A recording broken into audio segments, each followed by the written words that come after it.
దేవుడి దయ ప్రజల ఆశీర్వాదం ఉన్నాయని ధైర్యంగా అడుగులు ముందుకేద్దామని వైఎస్ఆర్ కాంగ్రెస్ పార్టీ అధ్యక్షులు సీఎం వైఎస్ జగన్మోహన్ రెడ్డి అన్నారు. ఎవరూ అధైర్యపడాల్సిన అవసరం లేదని పార్టీ శ్రేణులకు ఆయన ధైర్యం చెప్పారు. ముఖ్యమంత్రి వైఎస్ జగన్పై దాడి తర్వాత ఆయన చేపట్టిన మేమంతా సిద్ధం బస్ యాత్ర పునఃప్రారంభమైంది. డాక్టర్ల సూచనతో ఒక్కరోజు విశ్రాంతి తర్వాత బస్ యాత్రను ముఖ్యమంత్రి ప్రారంభించారు. దేవుడు దయ ప్రజల ఆశీర్వాదం ఉన్నాయని ధైర్యంగా అడుగులు ముందుకేద్దామని వైఎస్ఆర్ కాంగ్రెస్ పార్టీ అధ్యక్షులు సీఎం వైఎస్ జగన్మోహన్ రెడ్డి అన్నారు. ఎవరూ అధైర్యపడాల్సిన అవసరం లేదని పార్టీ శ్రేణులకు ఆయన ధైర్యం చెప్పారు. ముఖ్యమంత్రి వైఎస్ జగన్పై దాడి తర్వాత ఆయన చేపట్టిన మేమంతా సిద్ధం బస్సు యాత్ర పునఃప్రారంభమైంది. డాక్టర్ల సూచనతో ఒకరోజు విశ్రాంతి తర్వాత బస్సు యాత్రను ముఖ్యమంత్రి ప్రారంభించారు. ఆయనపై హత్యాయత్నం ప్రయత్నం జరగడంతో కేసరపల్లి క్యాంపునకు పెద్ద ఎత్తున నాయకులు కార్యకర్తలు తరలివచ్చారు. ఆయన యోగక్షేమాలు అడిగి తెలుసుకున్నారు. ముఖ్యమంత్రిపై హత్యాయత్నం ఘటనపై తీవ్ర విచారం వ్యక్తం చేశారు.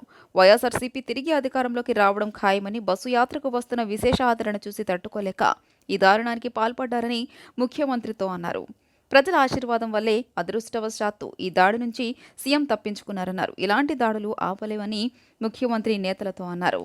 దేవుడు దయ ప్రజల ఆశీర్వాదం ఉన్నాయని నాయకులతో అన్నారు. ధైర్యంగా అడుగులు ముందుకేద్దామన్నారు. ఎవరూ అధైర్యపడాల్సిన అవసరం లేదన్నారు. ముఖ్యమంత్రి జగన్పై రాయితో దాడి చేసిన కేసులో నిందితులను పట్టుకునేందుకు విజయవాడ పోలీసులు దర్యాప్తు ముమ్మరం చేశారు. ఈ కేసు దర్యాప్తు కోసం పశ్చిమ డీసీపీ హరికృష్ణ నేతృత్వంలో 20 మందితో కూడిన ప్రత్యేక బృందం ఏర్పాటైంది. ఇందులో 6 బృందాలు పనిచేస్తున్నాయి. Law and order, CCS, task force పోలీసులు సభ్యులుగా ఉన్న ఈ బృందాలు ఆధారాల కోసం అన్వేషణ ప్రారంభించాయి. ముఖ్యమంత్రి జగన్పై రాయితో దాడి చేసిన కేసులో నిందితులను పట్టుకునేందుకు విజయవాడ పోలీసులు దర్యాప్తు ముమ్మరం చేశారు. ఈ కేసు దర్యాప్తు కోసం పశ్చిమ డీసీపీ హరికృష్ణ నేతృత్వంలో 20 మందితో కూడిన ప్రత్యేక బృందం ఏర్పాటైంది. ముందుగా సీఎంపై దాడి జరిగిన ఘటనా ప్రాంతంలో కేంద్ర బలగాలను మోహరించారు. ఘటన అనంతరం అర్ధరాత్రి దాటక నగర సిపి కాంతిరాణా ఆ ప్రాంతాన్ని పరిశీలించారు. పోలీస్ అధికారులతో కలిసి పరిసరాలను నిశితంగా గమనించారు. ఎటువైపు నుంచి దాడి జరిగి ఉండవచ్చన్నది పరిశీలించారు. చుట్టుపక్కల ఉన్న జనం ఎవరైనా సెల్ ఫోన్లతో చిత్రీకరించి ఉన్నారేమో అని ఆరా తీయాలని ఆదేశించారు. కొందరు అనుమానితులను అదుపులోకి తీసుకుని ప్రశ్నిస్తున్నట్లు 1-2 రోజుల్లో కేసు దర్యాప్తు కొలిక్కి వచ్చే అవకాశం ఉందని పోలీస్ కమిషనర్ చెబుతున్నారు. అదుపులోకి తీసుకున్న అనుమానితుల్లో ఒక రౌడీ షీటర్ ఉన్నట్లు తెలిసింది. డాబాకోట్ల రోడ్లో ఉన్న సీసీ కెమెరాల దృశ్యాలను సేకరించి పరిశీలిస్తున్నారు. ఆ మార్గంలో 2 చోట్ల మినహా ఎక్కడా సీసీ కెమెరాలు లేవు. ఓ స్తంభానికి ఉన్న 3 ప్రైవేటు సీసీ కెమెరాలు, పోలీస్ శాఖకు చెందిన పీటీజెడ్ కెమెరాలోని ఫుటేజ్ని దర్యాప్తు అధికారులు స్వాధీనం చేసుకున్నారు. వాటిలో నిక్షిప్తమైన దృశ్యాలను విశ్లేషిస్తున్నారు. అనుమానితులు అసాంఘిక శక్తుల కదలికలను పరిశీలిస్తున్నారు. ఘటన జరిగిన సమయంలో విద్యుత్ సరఫరా ఆపేయడంతో అంతా చీకటిగా ఉండి దర్యాప్తునకు అడ్డంకిగా మారింది. ఓటమి భయంతోనే ముఖ్యమంత్రి జగన్ గులకరాయి డ్రామా ఆడారని టీడీపీ పొలిట్ బ్యూరో సభ్యులు బోండా ఉమ అన్నారు. కోడికత్తి తరహాలో గులకరాయి డ్రామాకు ఎంపీ కేశినేని నాని, మాజీ మంత్రి వెల్లంపల్లి శ్రీనివాస్ సూత్రధారులని పేర్కొన్నారు. ముఖ్యమంత్రిపై హత్యాయత్నమని వైసీపీ నాయకులు చెప్తున్నా వైసీపీ కార్యకర్తలు ఒక్కరు కూడా నమ్మడం లేదని బోండా ఉమ అన్నారు. గులకరాయి దాడి డ్రామా అని వైసీపీ నేతలకు అర్థం కావడంతో ఒక్కరు కూడా రోడ్డు మీదకు వచ్చి నిరసన తెలపలేదన్నారు. కేశినేని నాని, వెల్లంపల్లి శ్రీనివాస్ కాల్ డేటా బయటపెట్టాలని బోండా ఉమ డిమాండ్ చేశారు. మొగల్రాజ్పురంలోని తన కార్యాలయంలో టీడీపీ పొలిట్ బ్యూరో సభ్యులు బోండా ఉమా విలేకరుల సమావేశం నిర్వహించారు. సమావేశంలో ఆయన మాట్లాడుతూ పశ్చిమ నియోజకవర్గానికి చెందిన వంకా శ్రీనుపై అనుమానాలున్నాయన్నారు. ముఖ్యమంత్రి వచ్చే సమయంలో కరెంట్ ఎందుకు తీశారో సమాధానం చెప్పాలని బోండా ఉమా డిమాండ్ చేశారు. జరిగిన ఘటనపై వెంటనే సీబీఐ ఎంక్వైరీ వేయాలన్నారు. ఐపాక్ ముఖ్యమంత్రి ప్లాన్ అటర్ ఫ్లాప్ అయిందన్నారు. నందిగామ, ఏరుగొండపాలెంలో టీడీపీ అధినేత చంద్రబాబు మీద దాడి జరిగితే ఎందుకు కేసు నమోదు చేయలేదని ప్రశ్నించారు. టీడీపీ నాయకుడు చెన్నుపాటి గాంధీ కన్నుపోతే 307 సెక్షన్ నమోదు చేయలేదన్నారు. అధికార పక్షానికి ఒక న్యాయం, ప్రతిపక్షాలకు ఒక న్యాయమా అని బోండా ఉమా ప్రశ్నించారు. తాము అధికారంలోకి వచ్చాక దీని వెనుక ఎవరున్నారో అసలు వాస్తవాలు బయట పెడతామన్నారు. జరిగిన ఘటనపై సాయంత్రం గవర్నర్ను కలుస్తామన్నారు. వెల్లంపల్లికి కన్నుకు తగిలిందా లేదా అనే వాస్తవాలు తెలియాలంటే మీడియా సమక్షంలో కంటి పరీక్షలు చేయించాలని బోండా ఉమా అన్నారు. జగన్మోహన్ రెడ్డి కంటికి తగిలిన రాయి ఇతనికి కాలు మీద పడితే కంటికి తగిలిందని ఇతను పెద్ద కట్టు కట్టాడంటే ఎంత డ్రామాలు ఆడుతున్నాడో అర్థమవుతా ఉంది. నిజమైతే మీడియా సమక్షంలో ఎల్వి ప్రసాద్ ఐ హాస్పిటల్కి వచ్చి చెక్ చేయండి. అతని కంటికి గాయమైందో లేదో ఆ ప్లాస్టర్ తీసి చెక్ చేయండి. మీడియా సమక్షంలో తెలియండి, మీకే తెలుస్తుంది నిజంగా కంటికి తగిలిందా, కాలు మీద తగిలిందా, ఏంటి వాస్తవాలు? సిబిఐ ఎంక్వైరీ ఇవ్వండి. చేసింది ఎవరు, చేయించింది ఎవరు, దాంట్లో పాత్రదారులు ఎవరు, అన్నీ బయటకు వస్తాయి. ఎందుకు ప్రభుత్వం వెనకడుగేస్తూ ఉంది? ఎందుకు సీఎం మీద దాడి జరిగితే గగ్గోలు పెడుతున్న, మీడియా ముందు గగ్గోలు పెడుతున్న వైసీపీ సిబిఐ ఎంక్వైరీకి ఎందుకు చేయట్లేదు? మేము ఈరోజు సాయంత్రం గవర్నర్ గారిని కూడా దీని మీద కలుస్తున్నాం. ముఖ్యమంత్రి వైఎస్ జగన్మోహన్ రెడ్డిపై దాడి పిరిగి పందల చర్య అని రాష్ట్ర గృహ నిర్మాణ శాఖ మంత్రి పెనమలూరు నియోజకవర్గం వైసీపీ అభ్యర్థి జోగి రమేష్ అభివర్ణించారు. నిన్న గంగూరులోని పార్టీ కార్యాలయంలో ఏర్పాటు చేసిన విలేకరుల సమావేశంలో మంత్రి జోగి రమేష్ మాట్లాడుతూ వచ్చే ఎన్నికల్లో 3 పార్టీల కూటముల అభ్యర్థులు కాలగర్భంలో కలిసిపోవడం తథ్యమని అన్నారు. జగన్పై దాడికి చంద్రబాబే కారణమన్నారు. మేమంతా సిద్ధం సభలు విజయవంతం అవడంతో దాడి చేశారని ఆరోపించారు. చంద్రబాబుకు ఇటువంటివి వెన్నతో పెట్టిన విద్య అని, కుప్పంలో చంద్రబాబును ఓడిస్తే రాష్ట్రానికి పట్టిన శని పోతుందన్నారు. చంద్రబాబు చేసిన పని అందరూ ఖండించాలని జోగి రమేష్ పిలుపునిచ్చారు. ఇటువంటి దురాఘాతానికి పాల్పడిన ప్రతిపక్ష నాయకుడు నారా చంద్రబాబు నాయుడు, అదేవిధంగా అతనికి వెన్నతో పెట్టిన విద్య, ఇటువంటి కార్యక్రమాలు చేయటం. ఆ రోజున పాదయాత్ర చేస్తున్నప్పుడు జగనన్న మీద దాడి చేయించిన పరిస్థితులు మనం చూసాం. ఈరోజు ఈ విధంగా రాళ్లతో పుట్టించే దాడిని చూసాం. ప్రజాస్వామ్యవాదులందరూ కూడా ముక్త కంఠంతో ఖండించాలి. చంద్రబాబు నాయుడు నిజ స్వరూపం ప్రజలందరూ కూడా తెలుసుకోవాలి. రాష్ట్ర ప్రజలకే కాదు, మరీ ముఖ్యంగా కుప్పం ప్రజలందరికీ చెప్తా ఉన్నాం. కుప్పంలో చంద్రబాబు నాయుడిని ఓడించండి. చంద్రబాబు నాయుడు పీడ ఈ రాష్ట్రానికి విరగడవుతుంది. ఈ రోజున ఇంత దుర్మార్గుడు 14 సంవత్సరాల కాలం చెయ్యలేని చేతగాని పనులని 5 సంవత్సరాల కాలంలోనే ప్రజల గుండెలో నామినేషన్ల ప్రక్రియ ప్రారంభం కాకముందే సీఎం జగన్ రాష్ట్రంలో హింసాత్మక సంఘటనలను ప్రేరేపిస్తున్నారని మాజీ మంత్రి కొల్లు రవీంద్ర ఆరోపించారు. చంద్రబాబు, పవన్ కళ్యాణ్పై జరిగిన రాళ్ల దాడి జగన్మోహన్ రెడ్డి పైశాచికత్వానికి నిదర్శనమన్నారు. కళ్ల ముందు కనిపిస్తున్న ఓటమిని తట్టుకోలేకనే ఇటువంటి విష సంస్కృతికి జగన్ దిగుతున్నారని ఆగ్రహం వ్యక్తం చేశారు. ఇటువంటి హింసాత్మక చర్యలపై కేంద్ర ఎన్నికల సంఘం దృష్టి సారించాలన్నారు. కేంద్ర బలగాలను దించకపోతే రానున్న రోజుల్లో వైసీపీ అరాచకాలు మితిమీరే ప్రమాదం ఉందని కొల్లు రవీంద్ర వ్యాఖ్యలు చేశారు. మనం అందరూ కలిసి ఈ రాష్ట్రాన్ని కాపాడుకోవడం కోసం అని చెప్పి వాళ్ళు మనం ఈ ప్రయత్నం చేస్తున్నాం.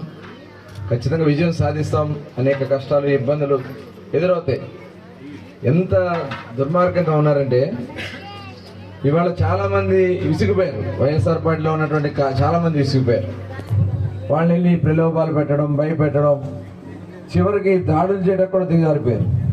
ఉదయం డాక్టర్ బిఆర్ అంబేద్కర్ గారి జయంతి ఈరోజు లక్ష్మీనారాయణ సెంటర్లో దండేస్తూ ఉంటే మేము దండేసి అక్కడ మీడియా వాళ్ళు వచ్చి మాట్లాడుతూ ఉంటే పెద్దగా మైక్, పెద్ద డీజే పెట్టుకొచ్చి మా ఎదురుగుండా పెట్టి డీజేతో మోగిస్తూ ఉన్నారు.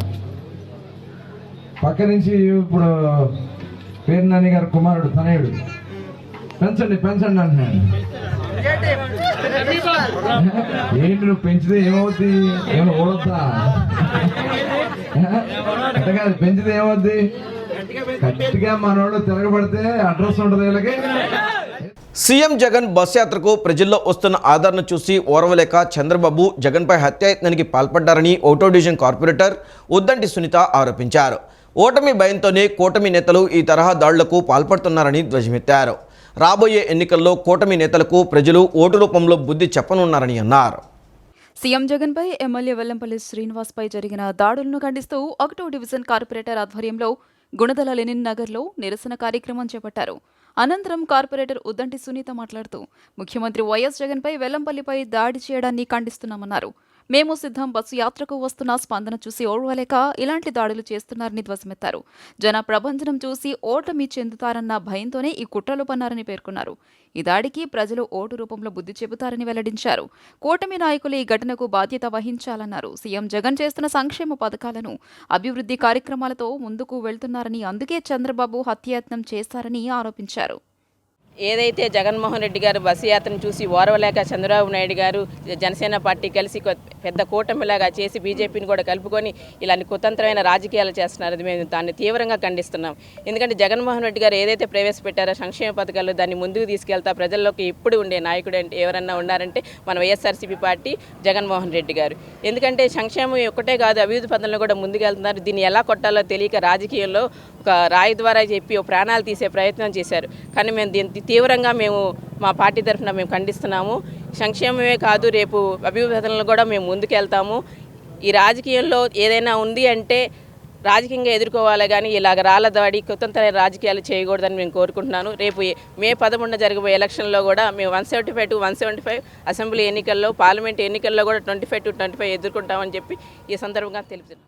సీఎం జగన్ను అంతమొందించాలన్న కుట్రతోనే ప్రతిపక్ష కూటమి దాడులకు పాల్పడ్డాయని కార్పొరేటర్ బాలి గోవింద్ వ్యాఖ్యానించారు.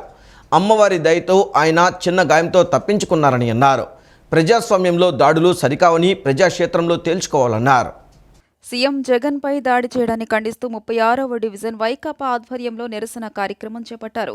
ధర్నాలో 36వ డివిజన్ కార్పొరేటర్ బాలి గోవింద్ మాట్లాడుతూ ప్రజలకు సేవ చేయడమే సీఎం జగన్ చేసిన తప్ప అని ప్రశ్నించారు. బడుగు బలహీన వర్గాల మేలు కోసం పనిచేసే ముఖ్యమంత్రిపై దాడి చేయడం గర్హనీయమన్నారు. ప్రజాస్వామ్యంలో దాడులు సరికాదన్నారు. రాజకీయంగా ఎదుర్కోవాలి తప్ప ఇలాంటి చర్యలకు పూనుకోవడం బాధాకరమన్నారు. సీఎం జగన్ను చంపేద్దామన్న కుట్రతోనే దాడి చేశారని, అమ్మవారి దయతో ఆయన చిన్న గాయంతో తప్పించుకున్నారని అన్నారు. ఈ దాడిలో వెల్లంపల్లి శ్రీనివాస్కు కూడా గాయాలయ్యాయని ఆవేదన వ్యక్తం చేశారు. గతంలో వాలంటీర్లపై విమర్శలు చేసిన చంద్రబాబు మళ్లీ వాలంటీర్లను కొనసాగిస్తామని చెప్పడం సీఎం జగన్ చేస్తున్న మంచి కార్యక్రమంగా భావించారని అన్నారు. వెల్లంపల్లి శ్రీనివాస్ గెలుపు ఖాయమనే ఇలాంటి దాడులకు పూనుకున్నారన్నారు. అతన్ని చంపాలని ఎందుకు ఆలోచన వచ్చిందనేది ఎవరికీ అర్థం కావట్లా. అదే రాయి ఇక్కడ కాకుండా ఇక్కడ తగిలితే మనిషి స్పాట్లో చచ్చిపోయేవాడు. అలాంటిది అలాగే వెల్లంపల్లి శ్రీనివాస్ గారిని కూడా ఎందుకు చంపాలనేది కూడా అర్థం కావట్లా. అంటే జగన్మోహన్ రెడ్డి గారు పెట్టిన ప్రతి ఒక్కరి మీద కూడా మీరు ఈ విధంగా ఏదైనా ఉంది అనుకుంటే మాట్లాడుకోవాలి, లేకపోతే మీరు ప్రజల దగ్గరికి వెళ్ళి అమ్మ మేము ఆయన కంటే ఇంకెక్కువ మంచి చేస్తామని చెప్పి చెప్పుకోవాలి.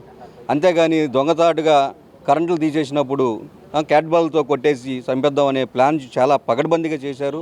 అదృష్టం బాగుండి అమ్మవారు నిజంగా వెల్లంపల్లి శ్రీనివాస్ గారు కానీ సీఎం గారికి కానీ కాపాడడం చాలా అదృష్టకరమైన విషయం. ఎందుకంటే ఈరోజు జగన్ గారికి ఏమాత్రం ఆయన ప్రాణానికి ఏదైనా నష్టం పడితే ప్రపంచం మొత్తం కూడా తలకిలో అయిపోయేది. మైలవరం నియోజకవర్గ ప్రజల సంక్షేమం సమగ్రాభివృద్ధి తన ప్రధాన లక్ష్యమని మైలవరం నియోజకవర్గం శాసనసభ్యులు ఉమ్మడి ఎమ్మెల్యే అభ్యర్థి వసంత వెంకట కృష్ణప్రసాద్ అన్నారు. రాష్ట్రంలో ఉమ్మడి కూటమి ప్రభుత్వం అధికారంలోకి రావాల్సిన అవసరం ఉందని స్పష్టం చేశారు.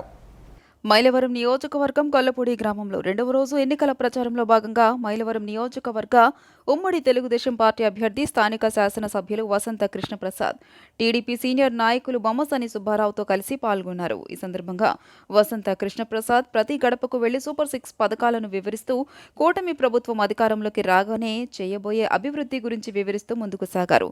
ఈ నేపథ్యంలో వసంత ప్రతి ఒక్కరిని ఆప్యాయంగా పలకరిస్తూ ప్రజలతో మమేకమై పర్యటించారు. అనంతరం ఆయన మాట్లాడుతూ మహాకూటమి అధికారంలోకి రావాల్సిన ఆవశ్యకతను ప్రతి ఒక్కరూ తెలుసుకోవాలన్నారు.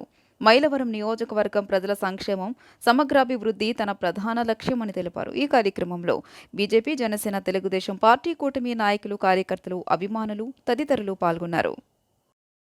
సీఎం జగన్ ప్రతిష్టాత్మకంగా చేపట్టిన బస్ యాత్రకు వస్తున్న విశేష స్పందనను చూసి ఓర్వలేక ప్రతిపక్షాలు దాడులకు దిగడం సిగ్గుచేటని 27వ డివిజన్ కార్పొరేటర్ కొండాయిగుంట మల్లేశ్వరి బలరాం మండిపడ్డారు. సీఎం జగన్ వెల్లంపల్లి శ్రీనివాస్ త్వరగా కోలుకోవాలని దుర్గమ్మను ప్రార్థిస్తున్నట్లు పేర్కొన్నారు. ఆంధ్రప్రదేశ్ రాష్ట్ర ముఖ్యమంత్రి వైఎస్ జగన్మోహన్ రెడ్డిపై జరిగిన దాడిని ఖండిస్తూ సెంట్రల్ నియోజకవర్గంలోని 27వ డివిజన్ కార్పొరేటర్ కార్యాలయం నందు మీడియా సమావేశం నిర్వహించడం జరిగింది. ఈ సందర్భంగా కార్పొరేటర్ కొండాయిగుంట మల్లేశ్వరి బలరాం మాట్లాడుతూ రాష్ట్రంలో సీఎం జగన్ ప్రతిష్టాత్మకంగా చేపట్టిన బస్సు యాత్రకు వస్తున్న విశేష స్పందన చూసి ఓర్వలేక ప్రతిపక్షాలు దాడులకు దిగడం సిగ్గుచేటని మండిపడ్డారు. ఓటమి భయంతోనే ఇలాంటి దాడులకు దిగుతున్నారని ఆగ్రహం వ్యక్తం చేశారు. అనేక సంక్షేమ అభివృద్ధి అందిస్తున్న జగన్పై జరిగిన దాడి ఘటన బాధాకరమన్నారు. సీఎం జగన్తో పాటుగా వెల్లంపల్లి శ్రీనుకు కూడా గాయాలు అవ్వడం జరిగిందని, వారిరువురు త్వరగా కోలుకోవాలని మనస్ఫూర్తిగా ఆ ఇంద్రకీలాద్రి అమ్మవారిని కోరుకుంటున్నట్లు చెప్పారు. రాష్ట్ర ప్రజలు సీఎం జగన్ చేస్తున్న సంక్షేమ అభివృద్ధిని చూసి ఆయనను మరలా ముఖ్యమంత్రిని చేస్తారని స్పష్టం చేశారు. మొన్న జరిగిన సంఘటనలో ప్రతి ఒక్కళ్ళు ఎంతో బాధపడ్డారు. ఎందుకంటే జగనన్న సింగినారం దగ్గర రాళ్లతో కొట్టడం అన్నది బాధాకరం.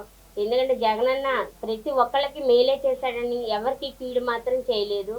అలాగే జగనన్నకి రాయి తగిలి మళ్ళీ అది వెళ్ళి వెల్లంపల్లి గారికి తగలటం చాలా బాధాకరం. ఎప్పుడు జగనన్న ఒకటే అంటాడు, పైన దేవుడు ఆశీస్సులు, రాష్ట్ర ప్రజలందరి ఆశీస్సులు ఉండాలి అని అన్నారు. అట్లాగే అందరి తరపు నుంచి జగనన్నకి ఆశీస్సులు ఎప్పుడు ఉంటాయి భగవంతుడికి, అలాగే శ్రీనన్నకి కూడా ఉంటాయి. ఆరోగ్యంగా తొందరగా కోలుకొని మళ్ళీ ప్రజల్లోకి రావాలని ప్రతి ఒక్కళ్ళు కోరుకుంటున్నారు. ఎందుకంటే వీళ్ళకి భయం అనేది ఉంది. వీళ్ళు పార్టీ వాళ్ళు రారు, ఏ పార్టీ కూడా రాదు. మళ్ళీ వచ్చేదే జగనన్న పార్టీనే వస్తుంది. మళ్ళీ ఆయనే సీఎం అవుతారు. మళ్ళీ అలాగే ఎమ్మెల్యేగా మన శ్రీనన్నే వస్తారు. రాజ్యాంగ నిర్మాత బిఆర్ అంబేద్కర్ జయంతి కార్యక్రమాలను కృష్ణా జిల్లా బాపులపాడు మండలం వీరవల్లి గ్రామంలో ఘనంగా నిర్వహించారు. రాజీవ్ గాంధీ పార్క్ వద్ద గ్రామ పార్టీ అధ్యక్షుడు గోడవల్లి రత్నసుధాకర్, జిల్లా కార్యదర్శి కోడేబోయిన బాబీ, పిఎస్సిఎస్ అల్లాడి తెరీసా, ఎంపీటీసీ దాసరి నిర్మల, ఆత్మకూరి బాలాజీ కలిసి అంబేద్కర్ చిత్రపటానికి పూలమాలలు వేసి ఘన నివాళులర్పించారు. రాజ్యాంగ రూపకల్పన సమాజంలో నెలకొన్న అంటరానితనాన్ని రూపుమాపి వారి అభ్యున్నతి కోసం కృషి చేసిన మహనీయుడు అంబేద్కర్ అని కొనియాడారు. ఈ దేశానికి ఒక దిక్సూచి లాంటి వ్యక్తి డాక్టర్ బిఆర్ అంబేద్కర్ గారు. ఆయన ఎన్నో లాభం తీసుకుని ఎన్నో పట్టాలు అందుకుని ఈ దేశంలో అణగారిన వర్గాలకి ఒక ఆరాధ్య దైవంగా, ఈ దేశానికి ఒక మార్గదర్శిగా, పేద బడుగు బలహీన వర్గాల వారికి ఎంతో మేలు చేసి వారికి పైకి రావడానికి ఎంతో దోహదపడిన వ్యక్తి డాక్టర్ బిఆర్ అంబేద్కర్ గారు.